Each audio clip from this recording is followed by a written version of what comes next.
And the last reason kung bakit nawawala ng gana ang isang lalaki sa isang relasyon sa katagalan ay baka di lang ikaw talaga yung pinaka-first option niya. Yeah, masakit man. Kasi, have you ever heard the saying na a man will only take what he can get? Kukunin niya lang yung kaya niya makuha. The question is, yan ba yung gusto niya? No. Yun lang kasi yung kaya niya makuha. Diba? At the first place, baka hindi talaga ikaw yung pinaka-first option niya. Kaya at the end, nagsisettle na lang siya at magka-countdown na lang. At makikita mo talaga yung resulta sa huli na nawawala na siya ng gana sa'yo.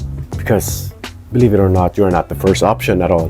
Hindi ikaw talaga yung babaeng gusto niya. Marami siyang pinapangarap na babae pero hindi niya makuha. Kaya nga may kasabihan. Ulitin ko yung kasabihan. A man only take what they can get. Kaya na nila talaga makuha. So yeah, maybe hindi talaga ikaw ang pinaka-first option niya.